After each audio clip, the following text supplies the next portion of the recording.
This is the one with a Venusian lullaby, driverless cars, an S&M maypole, murderous Morris dancers, a chap with wings, and your run-of-the-mill local village satanic society. It's called the Daemons. Here we go! We're embarking on a voyage all through time and all through space, countering Daleks, Thalan, Ood, and the Cybertronic race. Santarans look like taters, and Silurians all have wonky scales. And the Doctor has a TARDIS, we're reviewing all his tales. Who back when? Reviewing all of who there is. Who back when? Subscribe and rate on iTunes, please. Episode by episode, we're trudging down this temporal road. Come join us on this odyssey. What other choice could there be than Who back when? Who back when? Hello, ladies and gentlemen of Podcast Land, and welcome to episode C059. Oh, my days. Of Who Back When, a Doctor Who podcast. Or Docfast. That's right.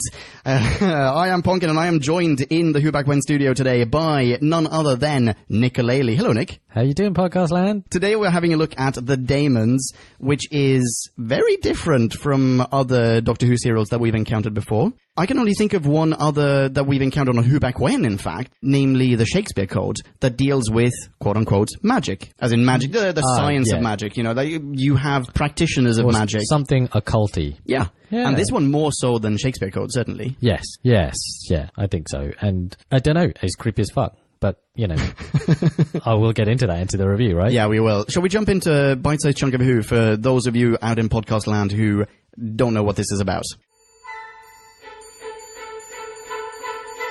Time for us to synopsize, clarify and summarize. So take a view and grab a brew and listen to this overview, this free-for-all we like to call a bite-sized chunk of Who.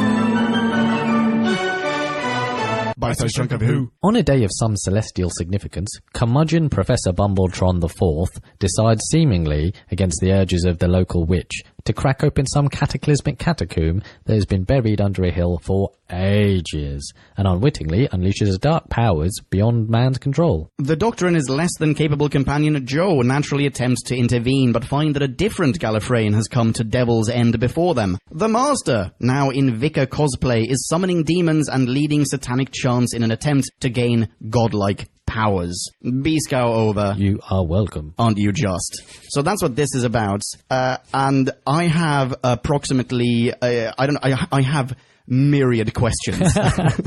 All right, ease me in. Ease you in? I wanted to jump straight into it. Right, go on, hit me. Okay, so, oh crap.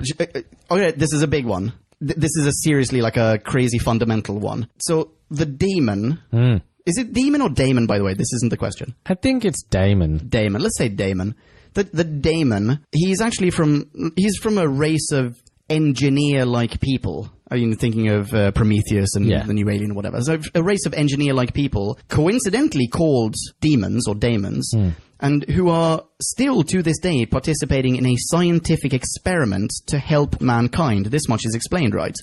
So why does he only respond to black masses, potions, and cheap conjuring tricks? Unless, in this experiment and or laboratory conditions, there's a relatively strict protocol in which they can intervene, and somewhere there was some sort of I don't know, lab protocol document. It just looks very occulty to us, but actually that's just how they get down. It's like getting acid in your eyes. First, go to the eye washing station, splash water on your eyes, you know, shit like that. I don't really see the connection, but yeah, okay.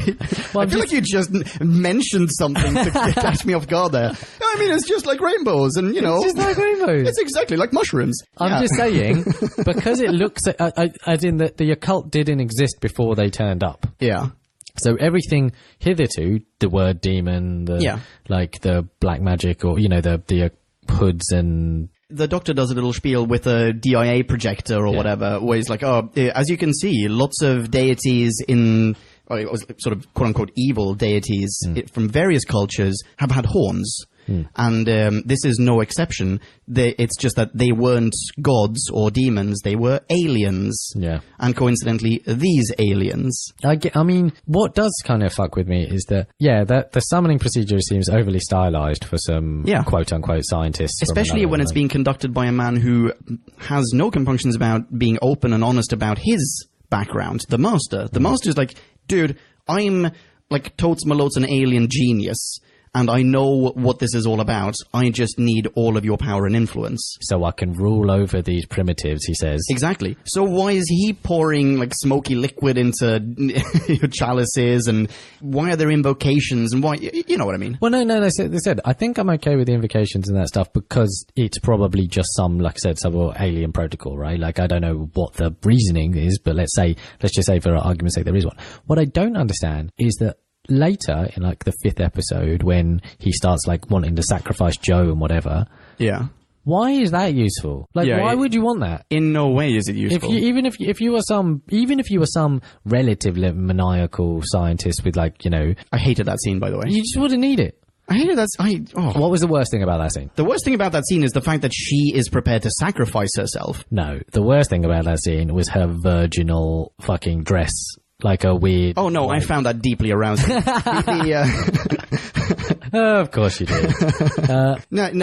I just don't understand. Yeah, I don't know. It didn't really fit into it. Because, I mean, she's a professional. A, she doesn't really know the Doctor that well. B, she's a professional in the employ of UNIT. She should have, like, a strategy beyond, no, kill me, in brackets, I don't know if the Doctor might get killed anyway. I like, this isn't going to help us out of the situation.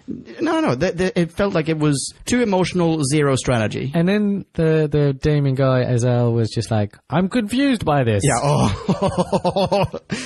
Yeah, we're jumping straight to the end here. Can I ask you a question about the beginning? This is another fundamental one, and I think maybe something that I just missed. So, was the Daemon expecting to ever wake up again? Like, was this, in my notes I've written, was this like a Silurian thing where he went to sleep in the hopes of maybe at some point being resurrected? Well, at some point he says, because the Master says, well, I summoned you, you know, and he said, no, the timing was right. Oh, yeah, exactly. Almost verbatim. All right. Which again kind of is like, so what are you doing, buddy? Like, I don't get your end. I mean, I sort of... The most annoying thing for me was Master, Delgado's, like, particular impetus again. He's like, oh, well, I need to rule over these specific apes. Yeah. On this rock. Yeah, because this is where there is a film crew. That's why. The BBC isn't shooting in distant galaxies. They're shooting right here. They're shooting in England, and that's what Delgado is counting on. That's why he comes here. That would be a really good fanfic, that actually Delgado was a real Time Lord. He was the Master. He was the Master, but he just really loved exposure. He's El Gado. It's like the Gado. It's like there's a film, wasn't there, about the filming of Nosferatu? Yes. Yeah. Oh, that's a brilliant one, by the way. Yeah, exactly. Same shit, but we just do it with the Master. I'm up for it. He was great, by the way. He was really... I mean... He wasn't the Master, though. Ooh, yeah, quite. But Creepy Vicar. Creepy Vicar is always creepy. Creepy Vicar is always creepy. Yeah, I don't like that that term, Creepy Vicar. I just think of other creepy vicars in TV and so you life. should, and life, right? Yeah. Creepy vicars are creepy. Yeah, but this is a different kind of creepy vicar. Yeah, but it's very much like The Omen. Yeah, Not sure. that vicar was creepy, but just like religious stuff is creepy. And it's like weird, you know, and as a like counterweight to the occult. It's interesting because, I mean, I don't know how he took on this role. I mean, did he kill the last vicar or what? Like, I don't know. He sent on, Theresa May's estranged sister comes to say, well, I need to speak to the vicar, and then, like, weird clergy other man is like, yo, he was taken away ill. Well, I think we're going to say that the Master, he definitely... But who's this other fuck? Poisoned him or something. Who's this other fuck? Yeah. Well, okay, so here's what I was going to say before. Who's Friar Tuck? We don't really have a representative of... Oh, go for it. Sorry, Friar Fuck. Oh, okay. Yeah, good. Ba-ching! So... I think my head would have exploded if I didn't get that out. You were turning purple there, I can see. So we don't really have a representative of the church, ironically, even though we have the Master as the would-be vicar, or the fake vicar. We only have a representative of white magic, namely Miss May. What's her name again? Hawthorne. Every name here is amazing, by the way. And then we have black magic, namely the Master, and everyone else, including everyone who works in the church. Yeah. So there's no, like, neutral ground. The neutral ground is, in fact, the science, the logic that is brought to the play by the Doctor. Yeah, so that particular setup, this story, it does feel like it's calling it various things, it's various tropes here, but just like villages being inherently like they look lovely from the outside, but underneath, a couple of particular examples of this would be like, I think The Omen is sort of a particular, it plays on similar themes, but more Hot Fuzz. That's what I was going to say. Yeah. Hot Fuzz is doing the same shit, and there's a bunch of other through various different, like murder mystery things. Yeah, like just have a look at any episode. Murders. I was going to say any episode of Midsummer Murders. Yeah, Inspector Morse sort of, oh well, but everyone's lovely here. It turns out this guy likes to keep Head and Shoulders under his sink. Yeah, exactly. Real Head and Shoulders. Yeah. I didn't even mean to even say that. But yeah, that thing, and is fucking brilliant. Isn't it really good? It works very, very well. It did feel a little bit like, this is touching upon a different subject a little bit, but I mean, yes, it was incredibly well executed, and it was reminiscent of that trope in an entirely different genre of films. I'm thinking like Hammer horror films. It felt almost like this was a Hammer horror film. Then they just substituted the hero with the Doctor. They substituted the mad satanic priest with the Master, and voila, you got it. Right? I love that. I'm not mad at that at all. Nor am I. I mean, do you remember what I wrote to you when you said, I'm about to watch The Daemons? You said it was different. Oh, really? Yeah. I remember saying, fuck, it's so bad. Maybe that too, but I like to block you out. Maybe I wrote both of those things. Yeah. But, I mean, I was not enthused the first time around. And I've only watched it the one time, but now I'm thinking it had its charm. See, I took a different approach to this serial than I have of any other reviews we've done hitherto. Okay. I watched basically an episode a day. Oh, interesting. So I've spaced out my viewing rather than hitting all at once, because actually there's some probable methodological problem with trying to cram in 3.5 worth of, when there's a 7-episode arc. And you do lose my attention, maybe not because the writing's specifically bad. But because it's meant to be observed over a longer period of time. Exactly, right? They've written to a format over a time scale. Yeah. And I think it benefited from my longer, I possibly would have got bored if I tried to whack it all in one day. I think I watched this in 2 or 3 installments. I can't really remember now. But, I mean, as I said, I was not enthused the first time around. And a testament to that is that my anti-penultimate note is, God, imagine watching this for 5 weeks. That is a good point. Maybe there's an osmotic point where, like, 1 a day is cool, but if I watched it 1 for every 5 weeks, by the end I'd be like, fuck this. Yes. Yeah, exactly. I mean, it'll plateau at some point. It'll plateau, and then it'll be there for, let's say, that's between the 3 and 4 weeks. It's just like, this is great. Cliffhanger. Like, we're getting to that end any second now. Oh, it's not this one. Maybe it's next week. Oh, it's not this one. Maybe it's next week. And then by like the 4th one, you're like, I really hope the next one's a historical. Like, something. Exactly. Yeah. Yeah, maybe. Just go into space. For goodness sake, just go into space. Yeah. Yeah, fuck me, going to space. Bumblefuck nowhere is no fun at all. Let's talk Theresa May. Okay. I mean, not Theresa May, but Theresa May's, like, Yeah, you said her strange sister. The one that the Mays don't talk to anymore and don't really talk about, Yeah. Ms. Hawthorne. The White Witch. Yeah. She was awesome. Oh. Yeah. Okay. Yeah. Bumbly, weird. Every village has one. Oh, certainly. Every English village has a Miss Hawthorne without question. I've bumped into more than a few. Definitely in Glastonbury, where they have like a conspiratorial symposium. They don't call it that, clearly, but like that's what it is. People go and do keynote speeches on like random and like every shop or every other shop is like a quartz shop. Oh. Like you can just buy gems and stones and like healing shit. Interesting. It's just like a super hippie, English town. And yeah, I thought they nailed that. She was done up and her weird sort of sexual tension with Benton.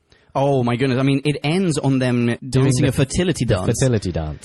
Can I just point out, we end on the fertility dance alongside the same people who were intent on burning the Doctor alive moments earlier? Yes.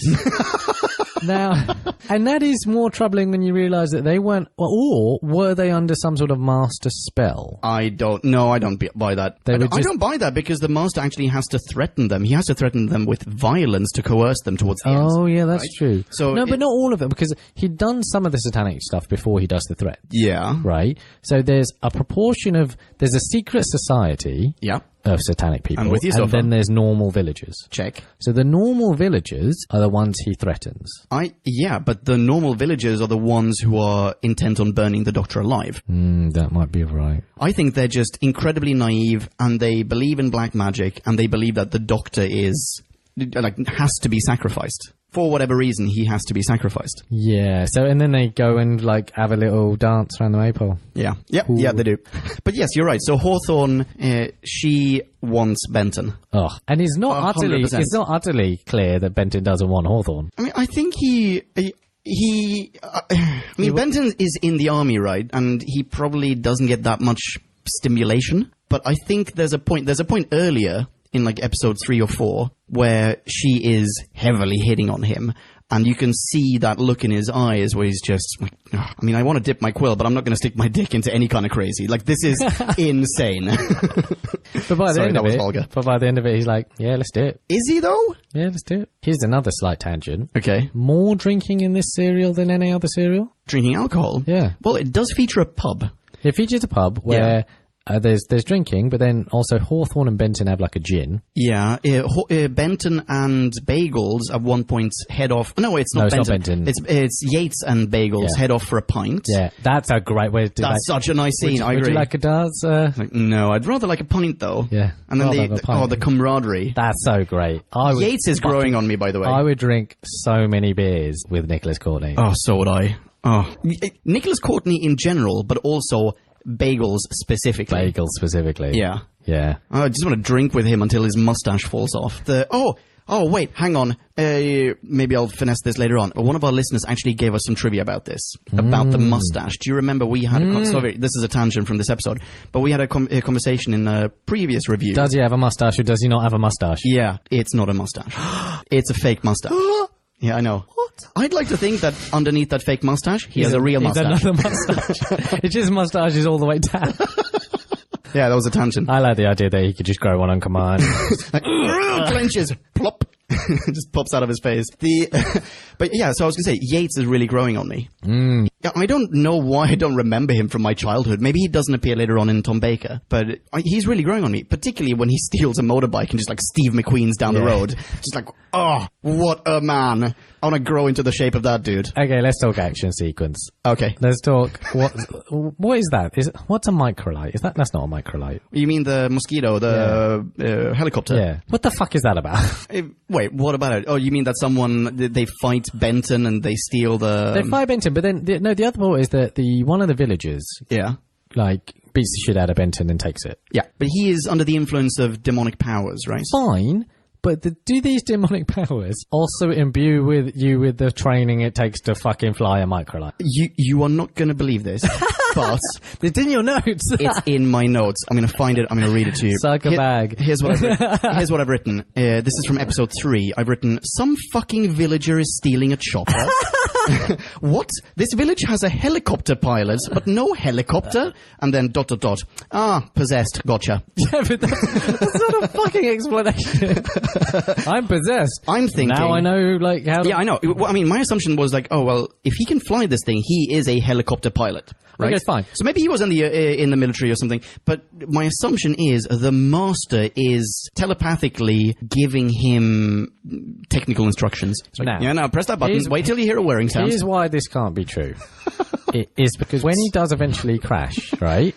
The master looks at the plume of smoke and is happy because he thinks that signals the Doctor dying. He says that as much to the Daemon later, and the Daemon says, no, he's alive. Yeah. So he can't have been completely privy to what was going on in the chopper, otherwise he'd have known. Okay, yeah, that's a very good point. But maybe he only gives him an introductory telepathic command. He's like, this is how you do it. It's in the Matrix. It's Trinity learns how to... Kung Fu. Exactly. Or in Matrix, whatever the second one is, Matrix Reloaded.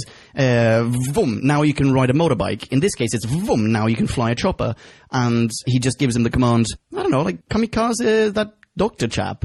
Yeah, all right, great. I mean, that's the other thing. The kamikaze aspect. Yeah. He was really bad at it.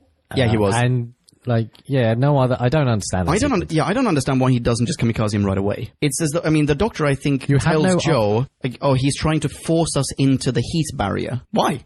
Well, I mean, in that case, why don't you just turn around and go back into the village? Just press the brakes. Yeah. There's Stop. nothing about a helicopter that could make you go anywhere unless it has like a gun or like does want to fly itself into you. Unless that helicopter is trying to fly into you. Yeah. Yeah, which it's not. Yeah. So just press the brake. Just stop driving.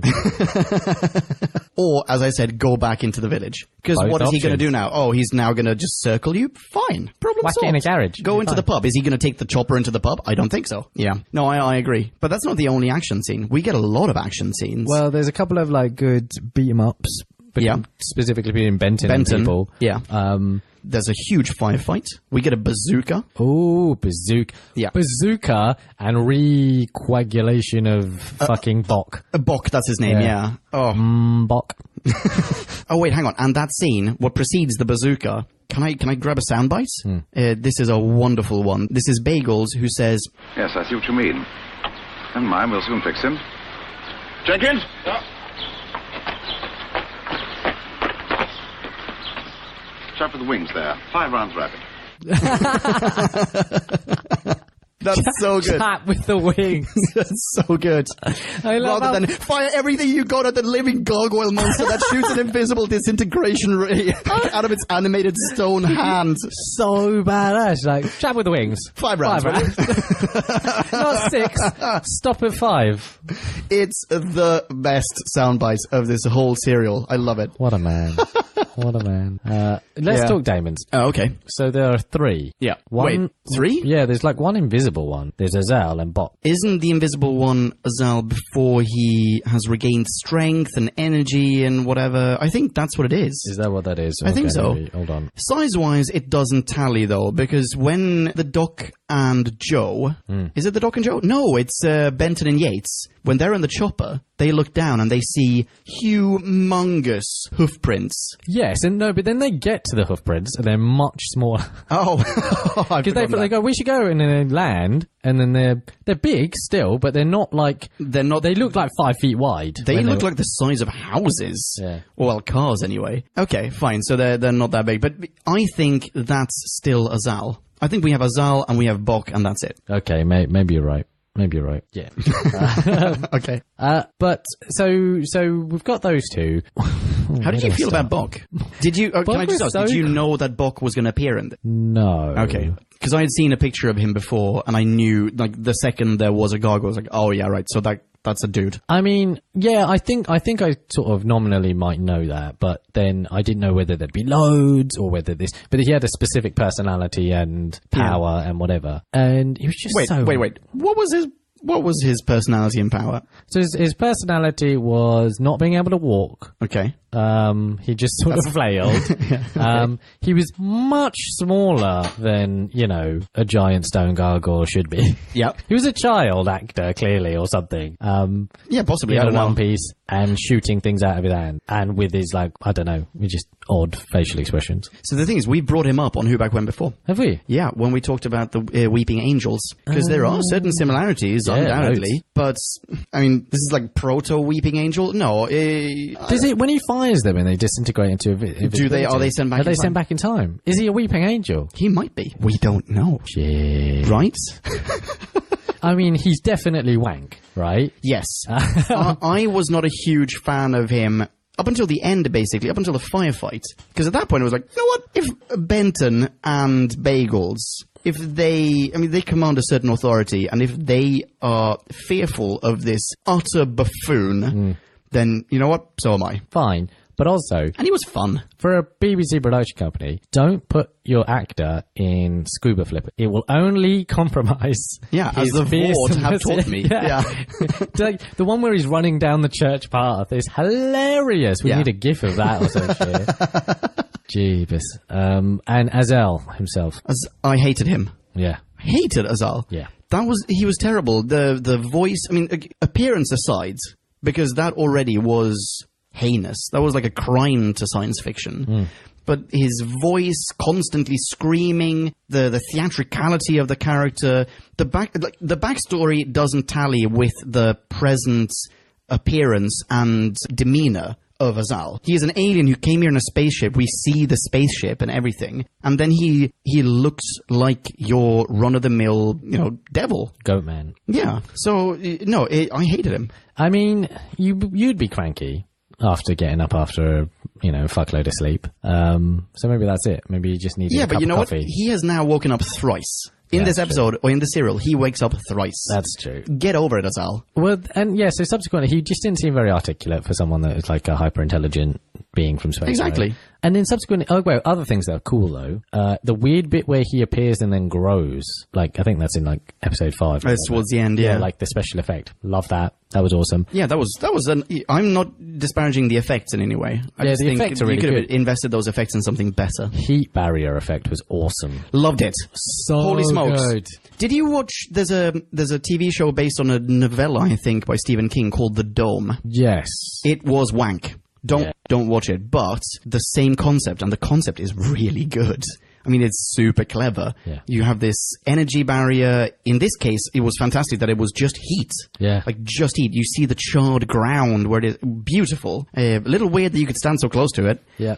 But, no, loved it. And when they got the hole in it, particularly brilliant. Yeah. Yeah. Agreed. Really, really good. Okay, here's a quick question. Azel versus Satan from Toodle-Pip. Oh. They have really similar stories. Yeah. I just realized I need to tag this differently in the Vindex now. Are they the did. same? Are they the same race? No, they're not the Why same. Why not? Because the Doctor in this case, the Doctor knows who they are. He's like, yeah, you guys are the engineers from Prometheus. I saw that film. And in Toodle-Pip, he's like, I don't know who this is because this thing predates anything, everything, time, everything. Yeah, but there's so many similarities, and they're both sort of versions of the devil. Yeah, certainly. I don't know. I think I'm going to tag this one with Satan as well, someone can write some good fanfic in there somewhere. What, those two getting it on? No, just like that there's some sort of linear progression between... Oh, I'm thinking slash fic, sorry. Yeah, it's a different thing. Satan, Pit Guy, and Azel, and then maybe another one that turns up later on. Yeah, there's certainly potential. I agree. There are similarities, but I think the similarity is there because when they were, I use the term loosely, crafting the Satan bits, they decided, well, let's be inspired by classic Who. Just like very possibly they were inspired by Bok for the Weeping Angels or for whatever. Inspired meaning plunder. Yes, exactly. Well, I mean, it's an homage slash... Yeah, exactly. But, yeah, I think that's the reason. I think they basically just went back to the archives, they found a concept, they said, this is a good concept, let's elaborate, and that's why we have that similarity. Okay. Because otherwise... Tennant would have gone, I've met this race before. Yeah. In Devil's End. Can we talk names, by the way? Hang on, I made a list. We have, god damn it. No, I still like it in this one. We have Devil's End, Devil's Hump. We have Miss Hawthorne, obviously. We have, do you know what Professor Bumbletron the Fourth's real name is? No, go on. Horner. Lovely. Yeah. That's not at all in your face, or out of it. Yeah, take it back. There weren't that many. But yeah, the names... Devil's End is a great name. It really is. It's and like, it screams Hammer horror. It doesn't it? Devil's End, bro. So there's one scene that really bothered me. Actually, there are two successive scenes, both thematically very similar, that bothered me. So in episode 2, possibly this is the cliffhanger of episode 1, when we get a scientific explanation for it as well, that energy is released somehow, yada, yada, yada. There's lots of cold, and the Doctor is frozen. And the cliffhanger is, oh, all right, cool, Doc's dead. So we have that scene, in which, I've just written the question, which heartless BBC gid is filming Joe cry over Doc's seemingly lifeless body without helping? Because this is what then prompts the unit chaps to go there, right? On TV, we see Doc apparently dead. Now, fast forward to episode 2. We are in the pub. Do you remember this scene? It features two doctors. The Doctor is dead on the table, and the worst doctor in the history of the medical trade shows up, pronounces him dead, then feels his pulse, and goes, oh, fetch a blanket. Fetch a blanket and some hot water bottles, which probably shouldn't do. Might send him into shock. I don't know. Yeah, but also, maybe you should check for his pulse first. Why don't you do that before you pronounce a man dead? I mean, yes. Really good doctoring. He was just a vet. I love that there are old men drinking in the background during that whole scene, though. Did you like the pub? I loved the pub. I love a village pub. I'm always fully aware that if you ever go into a village pub, some occult shit is happening in the basement. 100%. Yeah. Either that or a fight club. Both. Occult fight club. Occult fight club. It's a fight club. It's just in a pentagram. That's it. Okay. Going through my notes here. Okay, another question for you. I'll present my theory first. So, in episode 4, when Jo wakes up, she escapes out the window, and it seems as though, I'm assuming anyway, some pervert who's been watching her sleep, or just like jacking it to her convalescing outside her window, it has kindly left a ladder behind for her. Why is there a ladder leading up to her window, right outside her window? Because earlier that day, they had the window washers round. Okay. And they're the most careless window washers in Devil's End. And they just left their equipment there. All right, checks out. I don't fucking know. I have no idea. I don't understand Jo. No, nor do I. The Doctor is very ambivalent towards her in this serial as well. I've written down that on 2 occasions does he infer that she's an idiot, that she can't grasp even the most basic logic. I think the first instance of that is in the beginning with his autonomously driving car. Yeah. And she's like, oh, what is that? That's magic. Clearly, that's magic. And he's like, well, you're an idiot. You don't deserve to be my assistant. He did say, like, what's the point of me trying to train you in science? Yeah. Yeah. And then towards the middle, possibly, he's like, oh, well, we'll make a scientist out of you yet. And then she's prepared to sacrifice herself for him. And then towards the end, it's just like, let's all dance. So what is the arc here? Like, please explain to me how this character arc was crafted. I have zero idea. Zero idea. Like, I guess she's almost the archetypal companion, right? Like, not too clever, but willing to do some grunt work and willing to do some do the emotional stuff. This being sacrificed to the being captive, Yeah, I suppose so. That's her function. Is she a Susan? Is that basically what this is? She's a little bit of a Susan. Like, they're not related, obviously. No. But, yeah. Bit of a Susan. Ooh, I kind of miss More Susie. of a Susan than and less of a Liz Shaw. Yeah, exactly. Oh, yeah, certainly. I mean, they couldn't hammer that fact home any further. That's true. Given how she was introduced to viewers. Hey, Doug, we've got a right dum-dum for you. Yeah. But you can hold a beaker. This beaker is roughly the size of your dick, right? Sorry. Jesus. I apologize. This is the rough size and shape. Explain to me and to Podcast Land, did you at any point realize how the Daemon was going to be defeated? No? I mean, no, I don't think I did. Okay, so when the Daemon was defeated, how did you react? Like, you haven't really defeated anyone, have you? Wait, hang on, isn't he defeated? Isn't he defeated? I mean, like, he sort of defeats himself, doesn't he? Sort of thing. Kind of. I mean, with the weird energy bullshit. I forget. I don't know. I don't really remember how... Does he die? Is he sent back into space? Holy smokes, I've forgotten as well. I think what happens is that he is completely flummoxed by Jo wanting to sacrifice herself. Yes. He just goes, this is illogical. You're showing not just emotions, but positive, benevolent intent. And therefore, I, as a demon... in brackets, who's actually a scientist, cannot grasp this, and I am now undone. I think that's what happens. Yes, exactly. So that's what I'm saying. Like, is he defeated, or does he defeat himself? Like, I think he's defeated. Well, I mean, unintentionally, Jo defeats him. That's what I'm saying. Is that, and like, it erupts, the church, and all that sort of stuff, and Bok, etc. But like, do we ever get to go, oh, and now he'll never come back? No, that's true. We don't get that. But, I mean, towards the end, I was theorizing how this was going to end, and I was partly right, but mostly I was wrong. I wrote, oh no, if this ends up being resolved by them singing Kumbaya or laughing in unison or some nonsense, then I'm deducting at least a full point. Because I assumed he's evil, then I'm going to have to battle that with good. If everyone just, like, suddenly hugs or, there's an expression of love, that's what's going to undo the beast. And it kind of was. Now, not really, but kind of. Here's the thing, though. What does Azel do that is expressly evil? He wants to kill all of mankind. But what does he do? Well, he does nothing. I mean, he threatens to murder lots of people, and then he goes, well, this was a failed experiment. What do you do with failed experiments? You clean out the test tube. So evil's a tricky one, isn't it? His thing is bad. Yeah. But, yeah, I guess he thinks he's just cleaning a petri dish. Yeah. Is every scientist that does that evil? Well, I mean, if what's in the petri dish comprises billions of sentient beings, yeah. I would say that's kind of shitty. That's like, you just destroyed the planet. That's the trick, though, isn't it? Sentience is a I think at this point, the Daemon is... He's complicit in our sentience, is he? Well, yes, because if it weren't for his involvement, we would basically never have crawled out of the ooze, right? I forgot. What's the point of the experiment? There is no point. So how could we have failed? Wait, hang on. I'm sure they explained this at some point. Do they though? You know what? I'm no longer sure. I think is this like Douglas Adams and the Earth is a computer, just a computer, to learn the question. Maybe. For whatever reason, he manipulated our development as a species, presumably for nefarious purposes. It's like, let's see how long it takes them to create Netflix. Done. That's the 70. You ain't done it, mate. I've been sleeping. Fuck. I want to watch House of Cards. That's the thing. I'm not so sure that he expected to ever wake up.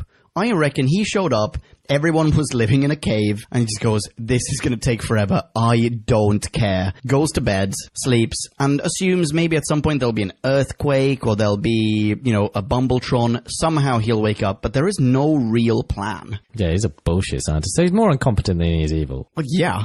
Doesn't even wear trousers. Doesn't even wear trousers. What kind of scientist is that? Have you ever tried to get a tailored goat trousers? It's really hard. I bet you there are some goat tailors who could do him a spiffing pair, right?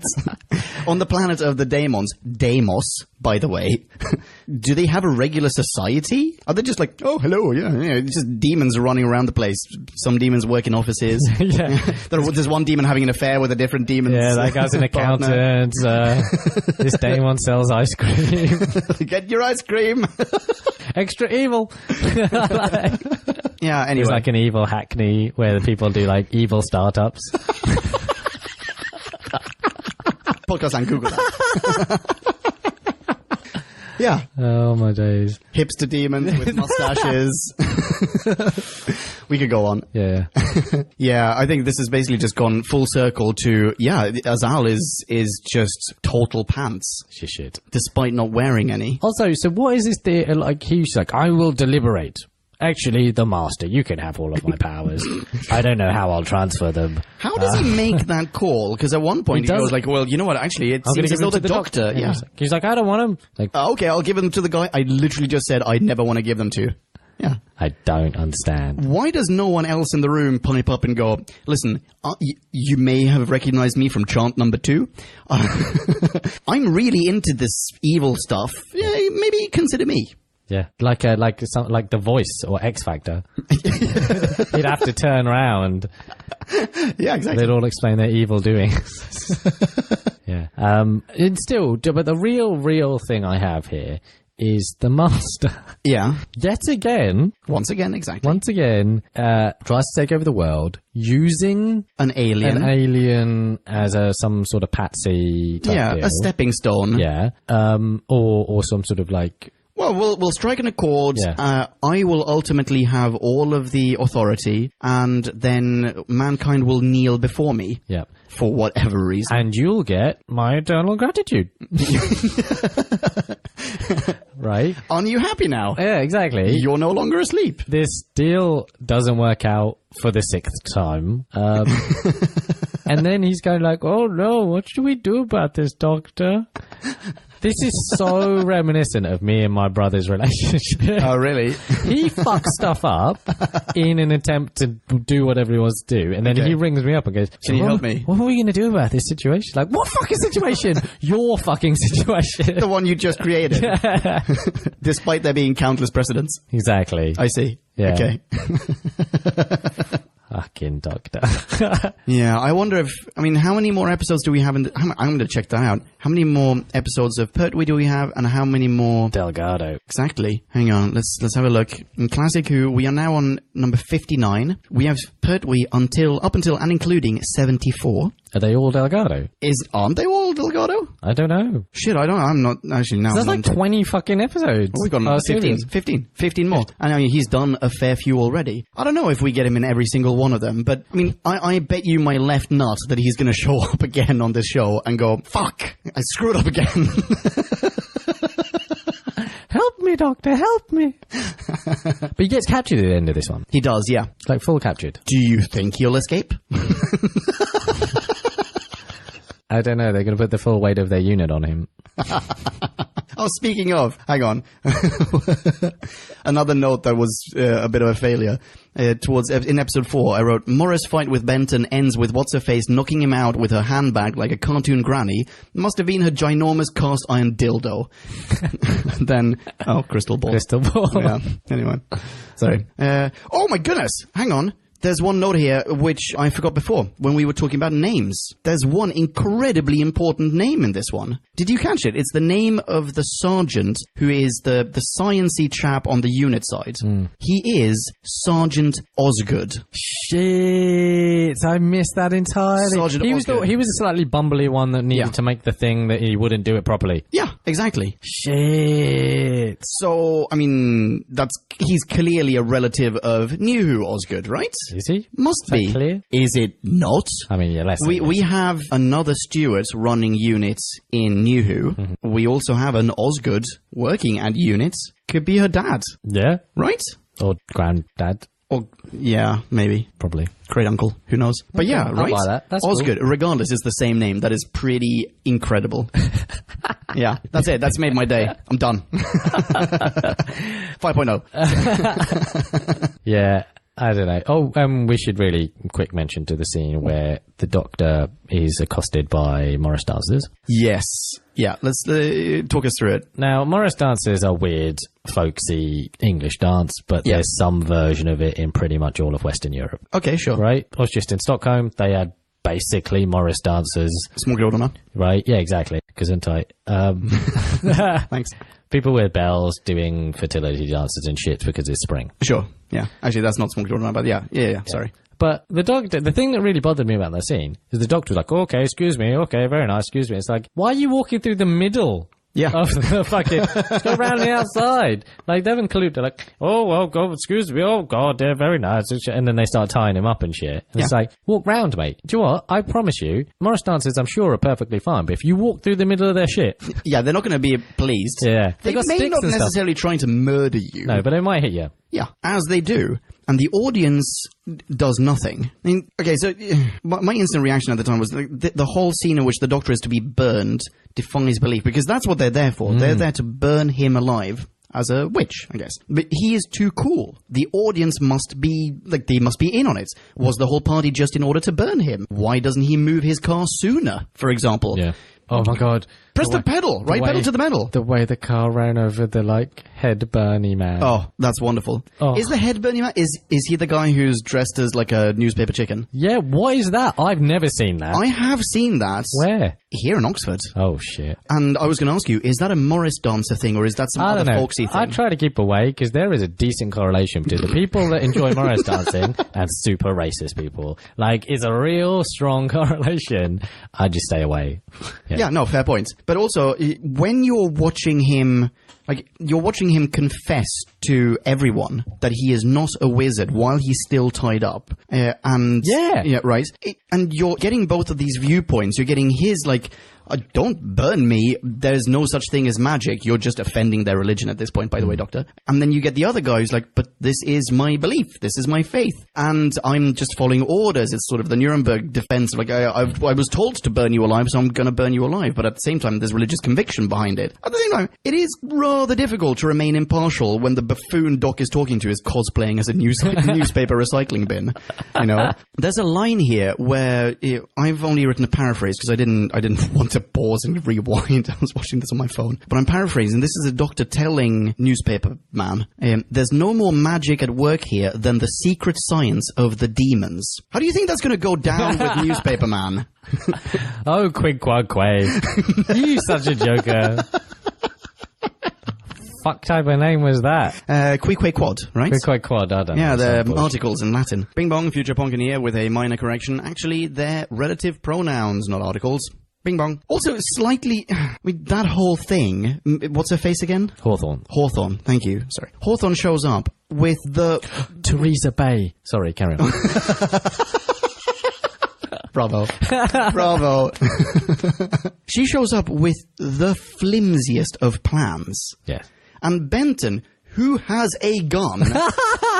He could easily shoot newspaper guy, right? Do you know what I should do? I'm going to hit that weather vane. Yeah. I'm going to hit that. Shoot a guy in the head. That'd be great. Yeah. Problem solved. Or was it... Or fire the gun into the air and they'll I forget, scatter. was it an actual gun, though, or was it a air pistol or something? Oh, maybe it was an air pistol. Was it like an air rifle? Fuck it, then shoot him in the eyeball. Like, just do something.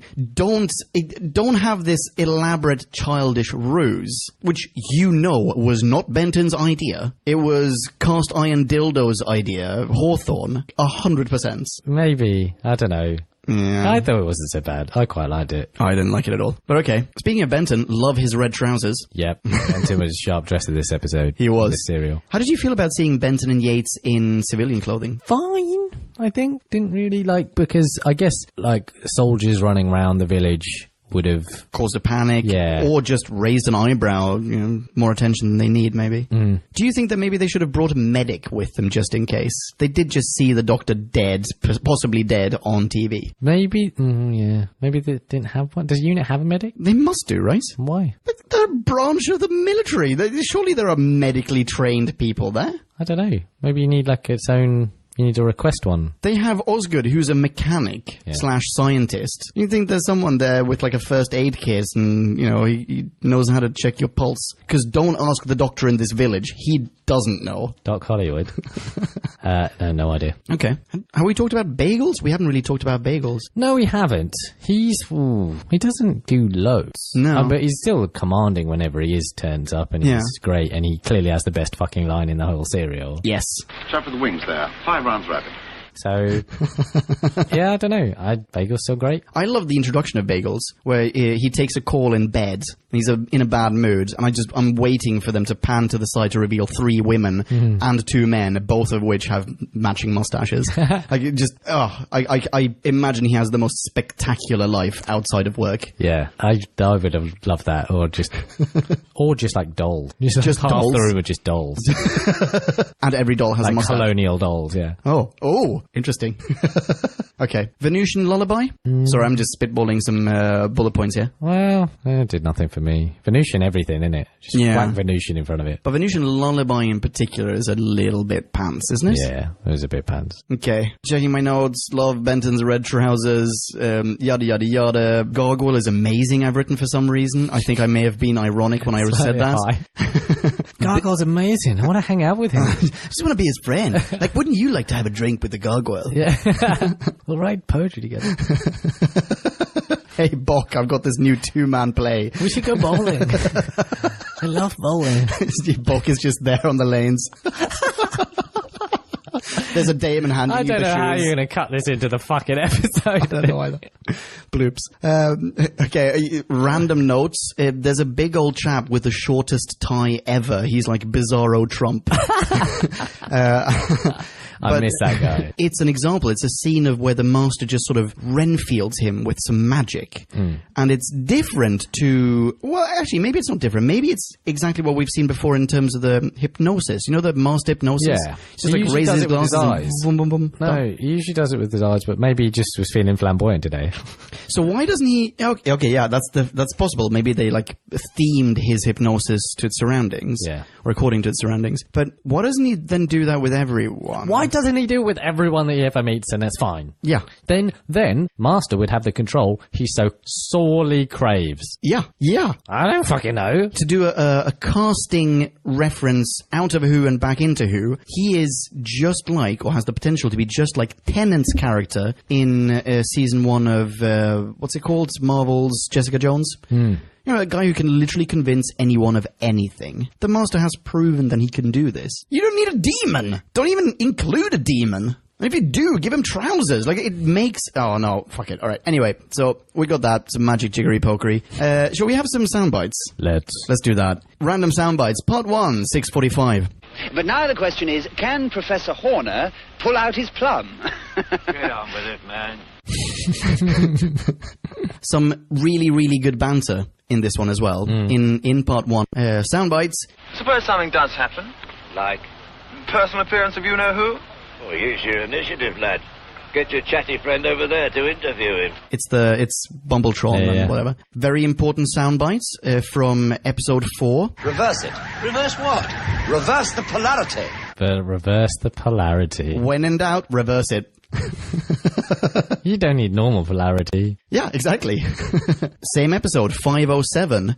This is a soundbite also will be very interesting going forward. Because we've already had one episode with Atlantis. We will have at least one more episode with Atlantis. And here the soundbite is... There is danger. My race despise its failures.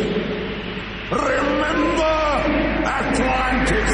Yes, but surely Be silent. Yes. I believe JD at one point told us that we get, in Classic Who, we get like 3 or 4 different cataclysms explained to be the reason of Atlantis sinking. Now Is it this the turns out first it's one? this guy. Is it? Hang on, because we've been to Atlantis before, but it's already sunk at that point. I can't remember what the reason was for it sinking. But, I mean, yeah, we've had Atlantis before. I mean, that'd be cool. That'd be a great piece of work for someone to, like, stitch them all together. Yeah. Not us, me. clearly. Yeah. I'm not doing Not it. Have you got anything else that you want to add? I got nothing. Let's hit the reviews. And now it is time to rate this. Did we love or hate this? Bing bong, hey, la la la la la. Ratings. Go for it. Okay, so I think after I've all settled and I've talked through all the, you know, obvious issues with the serial, I really like this. I think this is classically, you know, creepy. I really have always enjoyed the, like, small town freaky thing happening, kind of like Buffy with Sunnydale. Sunnydale. Yeah. Stuff like that. Like, you know, there's a veneer to a place, but underneath it's kind of crazy and freaky. I like it when the occult is sort of explained by some version of science, quote unquote, as in, like, you know, there are things that our ancestors couldn't explain, now we can explain, whatever.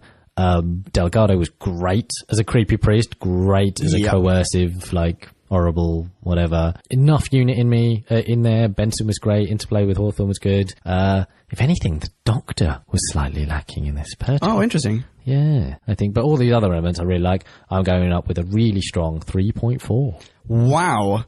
Boom. That's way higher than what I'm giving it. Right, hit me. Interesting. Okay. I agree with everything you're saying. Maybe not necessarily the Doctor being the minus points. I don't think I don't necessarily a minus point, but he wasn't in previous serials where he's been like a... He's the agent. Yeah, he's the like the A side of the thing. Okay. I'm less inclined to say that about this. Okay, yeah, fair enough. So, all right, despite not really feeling that this was Doctor Who, I mean, Doctor Who to me is not the occult, it's not magic and so on. I'm very happy for there to be just an exception to the rule. And I think this was a very good exception to the rule. The Master is amazing. I like the Doctor. I loved the ambience of the village and that sort of... I'm struggling to remember the name of this 1970s Hammer horror film, but there's one in particular that features... I'm thinking of The Bees. Oh, no, not The Bees. What's it called? The original, though. The Wicker Man. Yes.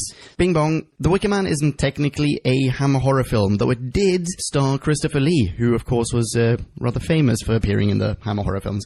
Okie dokie, back to the show, bing bong. It's got that level of, you know, creepy village or isolated place, anyway. I loved it, and I absolutely love Unit. I mean, there's a reason this is the serial where I go, you know what? Yeah, I like Yates. Because I think his interplay with Benton, his interplay with Bagels, spiffing. Where it falters a little bit for me is the alien of the week. Yeah. I didn't particularly like the Igor of the week either in Bok, if you can call him the Igor of the week. The plot just doesn't tally.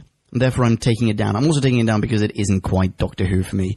I'm taking it down because you could probably cut a whole episode's worth of nonsense out of this and just tighten it up a little bit. Or maybe you keep an extra episode, but you fill it with other stuff. What happened to Bumbletron, for example? Like, what happened to those theories? Is no one else getting involved? What's happening to the dome? What's happening to everything? Wait, are they still dancing today? What the shit, man? I want to know more about this stuff. Stick a number on it, Leon. I'm giving this a 2.5. Ooh. It's significantly lower than you. And to put this into context, the last two that we've reviewed are Colony in Space and Claws of Axos. And I gave Colony in Space 2.3. I think this is better. This is more entertaining than Colony in Space. Even though Colony in Space was a good episode, a good serial. And before that, Claws of Axos 1.2. This is significantly better than Claws of Axos. Clearly. 2.5. Boom. Done. Right down the middle. Listener, And we have a number of listener minis. The first one comes from Paul Forber. Hello, Paul. How you doing, Paul? Paul has, as per usual, sent us the maxiest of maxi reviews, and as a consequence, we are truncating and reading but an excerpt from it. But you can go to whobackwhen.com. You will read it there in its full splendor. I have no doubt that you will, as you have done in the past. Paul, thank you very much for sending this in. Paul says, Doctor Who began telling stories about mad scientists and alien invasions when the Doctor was exiled to 20th century Earth. This serial featured both and did more. Azal was the last member of the dangerous alien race that destroyed Atlantis. The Master acted as a black magician, serving as a mad scientist since the Doctor insisted the magical trappings of sorcery were remnants of forgotten science. His assertion enabled the story to flirt with the supernatural, another direction unit tales of paramilitary investigation might have gone. Producer Barry Letts, though, never allowed Doctor Who to become a precursor to the X-Files. His script for the serial bent over backwards to avoid preternatural explanations for anything, having the Doctor constantly insist black magic channeled human emotions into psychic energy. The remote control for his car Bessie was a powerful metaphor used to illustrate that point. And Paul concludes, I salute this enjoyable fan favourite with 5 rounds rapid-fired metaphorically into cyberspace. Good show. Shall we interpret that to mean 5.0? Yes. Let's do that. See, Paul, this is what happens when you don't clearly include a rating.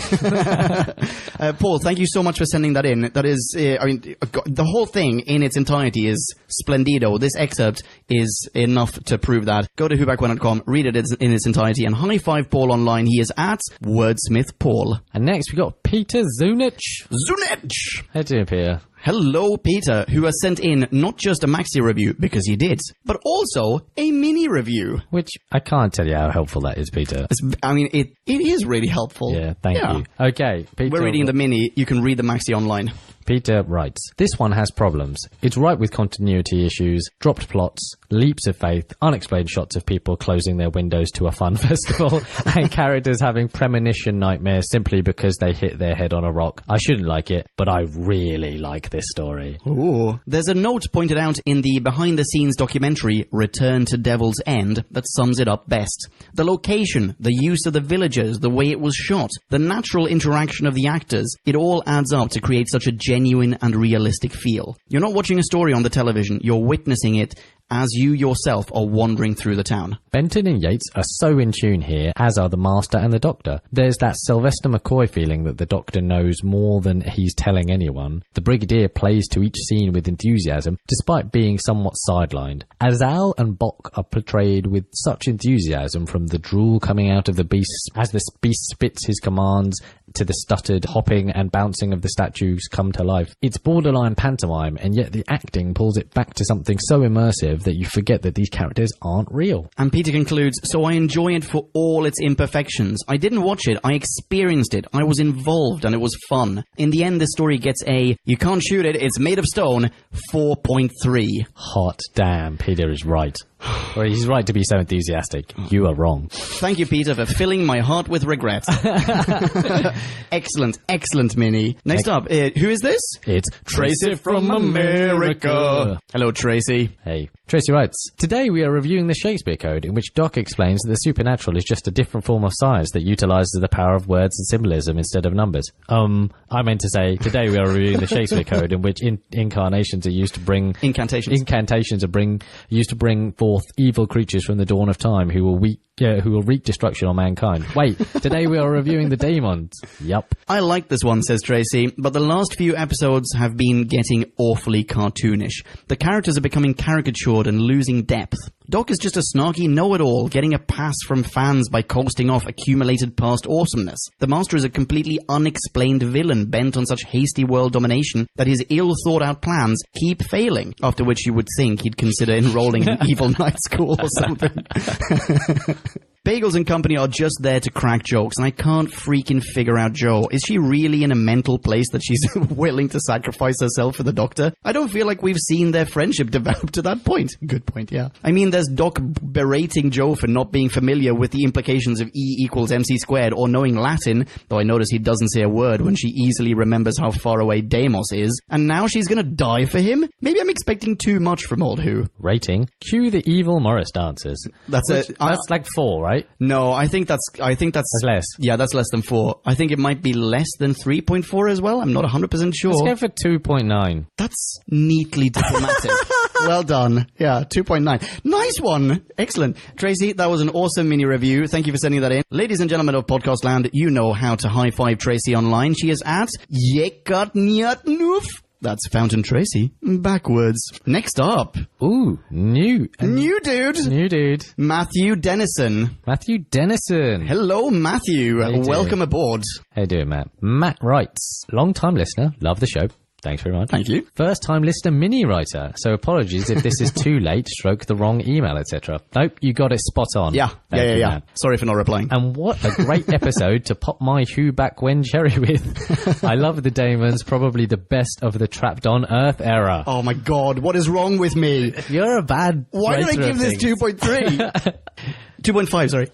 Matthew continues, the Master again has a brilliantly convoluted plan involving an easily rumbled, assumed identity. Is this the start of the, of course, insert something here, is Latin or Greek or Old Norse for master trope? And again, bites off more than he can chew when cozying up to an alien race. Yep. The unit team is great as always, with the Brigadier hitting the sweet spot between the cool, competent soldier of early Pertwee and the bumbling comic relief he would later become. The guest cast are also excellent, particularly Miss Hawthorne and Sergeant Osgood, who as unit's backup scientists will presumably have to fight monthly alien invasions once the Doctor can use his TARDIS again.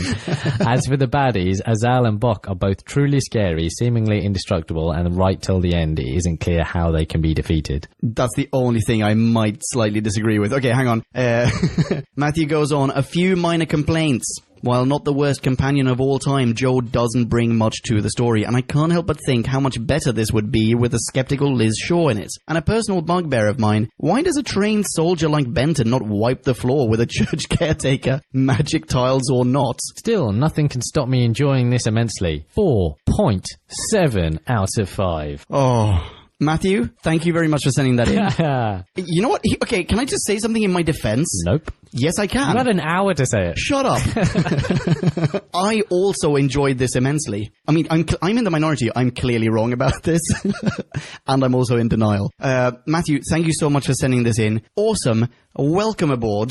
Keep them coming. Yeah. We want to read more. Keen insight. Yeah. Next up. Oh, we've got an oldie. Oh, Mr. Kyle Rath in the house. Kyle Rath! Sinister super spy. Kyle, a long time no see. Yeah. I trust all is well and rocking. Just to add some context, in case you're new to Who Back When, Kyle submitted... He was among the first to submit listener minis when we first started doing them on the show. And we missed you, buddy. Glad to have you back. Kyle has sent in an incredible maxi, as I seem to recall he was wont to do in the past. So what we're going to do here is we are going to truncate it. He's included a list of 11 points. We're going to read them out ping-pong style, as we tend to do. And you can find the whole thing in its full splendor on whoback1.com. We will also add a little bonus. This is courtesy of the Sinister Super Spy himself. He has sent in an audio file, a recording of himself reading out this maxi review. And we're going to pop that at the end of this episode. So look forward to that. We'll just add, this is just a special circumstance for the return of Kyle Rath. Yeah. Clearly, if everyone sends in an audio file, there'll be no need for us. Yeah. We'll just have an hour or 2 hours worth of everyone else's audio files. Yeah, exactly. But do listen to it at the end of this podcast. Yeah, absolutely. Let's start. In the true spirit of my return, I'm going to list in point form the things that stuck out for me in this episode. Number 1. What the hell happened at Sutton Hoo? Or is it Satan Hall, like on the road zone? Number 2. Yates and Benton featuring G-Unit is an album I would buy. G-Unit is the copter call sign. Oh my god, I saw that and I thought, no one else is going to like hip-hop like me and get that joke. So I took it out of my notes. Was it in your notes? Yeah, it was in my notes. It was in your notes, yes, was it? Sucker bad. Thank you, Kyle. Number 3. Pertwee's go-to reaction. Are you fucking kidding me? Number 4. Look, when you lose mass, the energy has to go somewhere. Science, bitch. Number 5. Ooh, topical. Chris Marshall is the grocer, 13th and 3rd Doctor story inbound. So Chris Marshall being the possible 13th. Yeah. And I presume the greengrocer looked like I see. Chris Marshall. Number 6. Random Randy can fly a helicopter. Yep. That bugs everyone. Everyone. Conveniently placed ladder is convenient. Yes, exactly. That's such a brilliant line. Conveniently placed ladder is convenient. Oh, okay. Number 8. Motherfucking Sergeant Tom Osgood. Doctor Who and the Morris dancers. Not as interesting as you might think. Number 11. Chekhov's Edwardian Roadster. Love that. Dem blue screen effects, though. Exactly. That was my favourite bit. Oh, that is awesome. And Kyle Rath has given this a 9 out of 10, which we translate into a 4.5 out of 5. And he says it's a standout during Pertwee's time, and it still shines when stacked against the whole list. Mic drop. Yeah. What can you do with that? Brilliant. Thank you very much, Kyle. Ladies and gentlemen who want to high-five Kyle online, you can. He is at Sinister Super Spy. That's super without any vowels. Cool. Dude, this was fun. It's great. Even though I gave it totally the wrong rating. This was a lot of fun. There's no wrong rating, just wrong people. God damn it. So mean. Anything you want to plug? Your Twitter feed, par exemple? So I'm at Nicolele. For the most part, it's pretty political. In these times, how can it not be? How can it not be? I am at Ponkin. High-five me online. I'll high-five you right back, but don't expect me to tweet much at all. I will say, I have just started a new summer project. I'm building a TARDIS in my back garden, and I will probably be tweeting a lot about that. So that'll be good. Yeah, check that out. Yeah. Thank you so much for listening. Catch us in the next one. The next review is going to be of New Who episode The End of Time, Part 1. The next classic is going to be Day of the Daleks. Oh my goodness. The return of... Which foe do you think is going to be in that one? The Master. Zygons. Fuck you, Delgado. Thank you again. Catch us in the next one. Rock on and cha-chow. Bye. Bing bong, Future Ponkin here, and here we go. Here is the audio maxi review submitted by Kyle Rath. Kyle, again, super happy to have you back. Enjoy. Bing bong. Hey guys, it's Sinister Super Spy here with my review of Season 8, Episode 5, The Daemons, directed by Christopher Barry, written by Guy Leopold, otherwise known as Barry Letts and Robert Sloman. 100,000 years ago, Izal, the last of the hairy-legged demons, came to Earth to help Homo sapiens kick out Neanderthal man. Instead, he got himself stuck in a hill somewhere in England until about the 1970s, or 80s depending upon the dating protocol. A local witch harps on about the archaeological dig at Devil's Hump, which threatens to awaken the ancient evil, while at the same time, that wayward rapscallion the Master, having engendered himself to the local townsfolk of Devil's End as their new vicar, attempts to unleash Izal in order to secure dominance over humanity. The entire charade is captured live on tape by BBC Three's Action Magazine program host Alistair Fergus, possibly played by time-traveling Mark Gatiss, who's showcasing the Spring Collection by Dwight Schrute Fashions. Stepping back into the comfy chair of Who Back When reviews, I quickly rewatched this episode, remembering it instantly from times past. I've always really enjoyed Pertwee's Doctor, and this episode is a shining example of his tenure. The episode begins on a dark and stormy night, and we are treated to a very pragmatic Third Doctor as he makes fun of Jo and her more mystical leadings, while showing off Bessie, the tin dog in this period. Despite the high school drama club set pieces and acting by Roger Delgado, who, let's be honest, I can easily watch always, all the time as the Master, the story is actually quite tight, let's say, by modern standards, except for, of course, how Izal got stuck in the hill, or where he went after he exploded. In the true spirit of my return, I'm going to list in point form the things that stuck out for me in this episode. Number 1. What the hell happened at Sutton Hoo? Or is it Satan Hall, like on the road sign? Number 2. Yates and Benton featuring G-Unit is an album I would buy. G-Unit is the name of the copter call sign. Number 3. Pertwee's go-to reaction in almost every scene is, "Are you fucking kidding me?" Number 4. Quote, "Look, when you lose mass, the energy has to go somewhere." Unquote. Science, bitch. Number 5. That grocer looks suspiciously like the 13th Doctor. Number 6. Random Randy can fly a helicopter. Number 7. Conveniently placed ladder is convenient. Number 8. Motherfucking Sergeant Tom Osgood. Number 9. Doctor Who and the Morris Dancers. Not as interesting as you might think it is. Number 10. Chekhov's Edwardian Roadster. Number 11. Dem blue screen effects, though. Okay, so there's a couple of things I'd like to touch on briefly.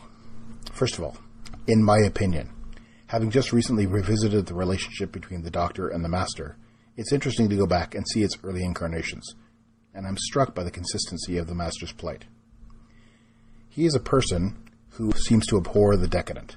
This gives insight to his early life as a miscreant and troublemaker on Gallifrey, pushing back against the Time Lords. In almost every iteration, he or she seeks to show just how capable their leadership skills are, yet their impetuous nature and fear of acceptance and the fear of lack of adoration undercuts them every time. They also tend to get in over their head, every single time. And that being said, the Doctor is always there, and has always accepted them for who they are, even going so far as to offer a hand in friendship at their lowest point. I'd also like to state that the obvious and blunt preference of science over belief is telling of the time. We are accustomed, nowadays, to be obliging of ourselves for the most part. When this show was made, the script allowed for no court to the notion of superstition or ritual. Science ruled, and critical thinking of a rational mind was the only solution amid the chaos of a zombified unity. I really enjoyed this episode. Sure, it was clunky in parts, but each of the characters were vital to the story. The Master's intentions were true to his path, manipulating and controlling people to his own ends and casting them aside when he needed to. The Doctor, even going so far as to admonish Jo for her disparaging comments towards the Brigadier despite his own bristly relationship, was in top form. The unwavering male support from Captain Mike Yates and Sergeant John Benton is profoundly missing in modern Who. The Brigadier, no words need to be said. I really missed this crew. They played so well off each other.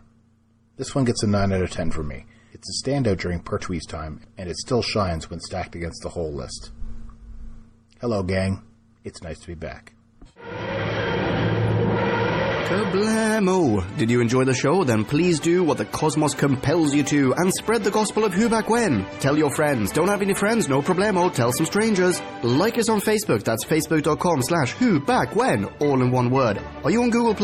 Then find us on Google+. That's plus Who Back When. And when you do, tell us why you're on Google+. Who Back When just got its very own Twitter account, no lie, so give us a follow. You guessed it, that's @WhoBackWhen, all in one word. Check us out on SoundCloud, vote us up on Reddit, listen to us on Stitcher, and head on over to our website, whobackwhen.com, where you can leave a comment, submit a review of your own, and peruse our visual index of aliens, monsters, and more, which increases in kablamos with every episode. And lastly, give us a rating and review on iTunes. Not only would it make us super chuffed, and it really, really would, but as thanks, we will transmigrate your iTunes nom de plume into the credit list of trailers for fake Doctor Who audiobooks produced by Who Back When. Have a poke around our bonus episodes to make no sense of that. That's it. Rock on and be rad and excellent to each other. Catch your earballs in our next classic Who review, new Who review, or, still funny, audio Who review. Ciao.